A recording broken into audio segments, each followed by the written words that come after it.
আজকে আবার tasty tips food চ্যানেলে। তো আপনাদের সামনে আবার একটা রেসিপি নিয়ে। তো আজকে আমার রেসিপিতে থাকছে ইলিশ। তো ইলিশ, গোটা ইলিশ দিয়ে আজকে আমি দই ইলিশ বানাবো। তো গঙ্গার তো ইলিশ ছোট ছোট ইলিশ, খুব বড় না, তো তাই জন্য এইটা গোটা ইলিশ দিয়ে আজকে আমার দই ইলিশ থাকছে। তো দেখতে থাকুন কিভাবে রেসিপিটা অবশ্যই শেয়ার করি। এই যে দেখতেই পাচ্ছেন গোটা গোটা ইলিশ নেওয়া রয়েছে, 4 পিস ইলিশ নিয়েছি। একদম মানে ভালো মতো আঁশ ছাড়িয়ে ধুয়ে নিয়ে নুন হলুদ ভালো মতো মাখিয়ে রেখেছি, যাতে নুন হলুদটা ভালো মতো ঢুকতে পারে ইলিশের মধ্যে, যেহেতু টাটকা ইলিশ তো তার জন্য। আর এখানে তার মধ্যে নেওয়া রয়েছে অল্প একটু পোস্ত, 4 মগজ আর অল্প 2-4টে কাজু, এই দিয়েই মানে পেস্ট করা রয়েছে। এখানে 2 রকম সর্ষে আর কাঁচা লঙ্কা, সেইটা পেস্ট করে রেখেছি। টক দই আছে, আর এই যে মানে এইগুলো পেস্ট করে যে জলটা, তো সেটা ওর মধ্যে দিয়ে দেবো। চিনি রয়েছে, তারপরে যা দেবো তো দেখাতেই থাকবে, তো দেখতে থাকুন। কড়াইতে তেল দিয়ে দিয়েছিলাম, তেলও গরম হয়ে গেছে। এবার এক এক করে গোটা গোটা ইলিশগুলো তেলের মধ্যে ছেড়ে দেবো। তো হালকা করে মাছগুলো ভাজবো, খুব বেশি ভাজবো না, তাহলে পরে বেশি ভাজা হয়ে গেলে খাবারটা খেতে ভালো লাগবে না। তো সেই বুঝে মাছগুলো আমি ভেজে নেবো এক এক করে।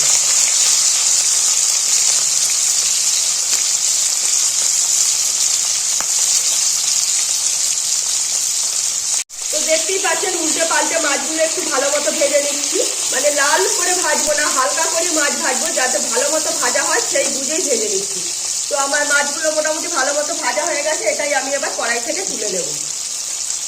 তো মাছ আমার ভেজে তুলে নিয়েছি। ওই তেলের মধ্যে আমি অল্প করে কালো জিরে ফোড়ন দিয়ে দিলাম, আর একটা কাঁচা লঙ্কা দিয়ে দিলাম ফোড়নে। সঙ্গে একটু হলুদ দিলাম, হলুদ দিয়ে আমি একটু জল ঢেলে দিচ্ছি।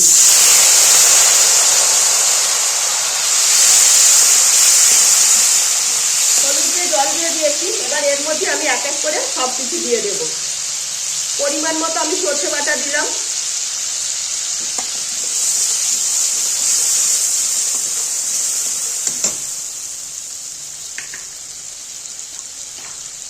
এখানে যে এই যে পেস্ট করা রয়েছে কাজু, পোস্ত আর 4 মগজ, সেটা দিচ্ছি পরিমাণ মতো। সঙ্গে দেবো টক দই, যেহেতু দই ইলিশ তো দইটা একটু বেশিই লাগবে, তো সেই বুঝেই ব্যালেন্স মতো চিনি দেবো। টক দই যেহেতু একটু চিনি দিতে হবে, নইলে খাবারটা খেতে ভালো লাগবে না, একটু হালকা মিষ্টি থাকবে। আর দেবো পরিমাণ মতো নুন। এইটাই আমি ভালো করে একদম ধিমি আছে গ্রেভিটা তৈরি করব। বেশি মানে গ্যাস জোরে দিয়ে বানাবো না, যতক্ষণ না তেল ছেড়ে আসছে ততক্ষণ আমি এইভাবে একটু নাড়াচাড়া করে নেব। এর মধ্যে দিয়ে দেব কাঁচা লঙ্কা।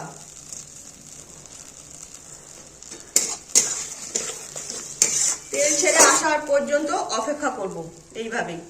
তো দেখছেন 2-3 মিনিট তো ধিমি আছে এইভাবে রেখেছিলাম, তো উপর থেকে পুরো তেল ভেসে এসেছে। তো আমার পুরো মশলাটা পুরো ঠিকঠাক রেডি হয়ে গেছে। এবার এর মধ্যে আমি অল্প করে একটু জল দিয়ে দিলাম। একটু জল না দিলে পরে এত বড় বড় যে মাছ আছে, তো মাছটা এর মধ্যে একটু উঠবে না, তো সেই জন্য একটু জল দিয়ে দিলাম। তো একটু ফুটলে পরে আবার একটু গ্রেভিটা কমে যাবে, তো সেই বুঝেই। তো এবার আমি এর মধ্যেই এখানে এই যে ভেজে রাখা যে মাছগুলো, এগুলো সব দিয়ে দেব।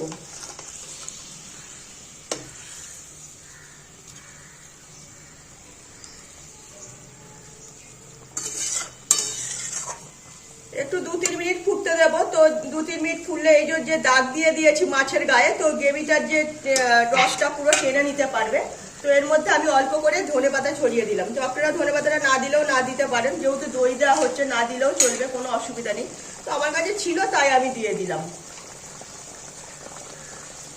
তো আমার সবকিছু একদম দিয়ে রেডি। এবার একটু ফুটতে দেবো, যাতে আবার একটু তেল ছেড়ে দেবে আর গ্রেভিটাও আর একটু কমে যাবে। তো এইভাবেই কিছুক্ষণ রেখে দেবো। তো 2-3 মিনিট মতো ফুটিয়ে নিয়েছি। তো আমার খাবারটা রেডি হয়ে গেছে, গ্যাস অফ করে দিয়েছি। এখান থেকে অল্প একটু কাঁচা তেল ছড়িয়ে দিলাম। ইলিশ মাছের মধ্যে যেহেতু একটু কাঁচা তেল দিলে না এর টেস্টটা বেশি ভালো লাগে, তো আমি মনে করি।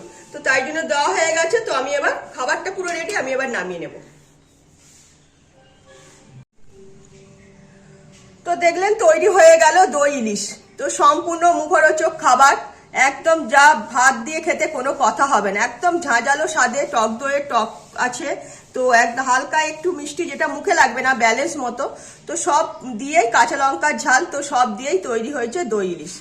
তো এইভাবে একবার অবশ্যই আপনারা বাড়িতে বানিয়ে দেখবেন। আশা করি খেতে এই নিয়ে কিন্তু কোনো কথা হবে না ভাত খেতে।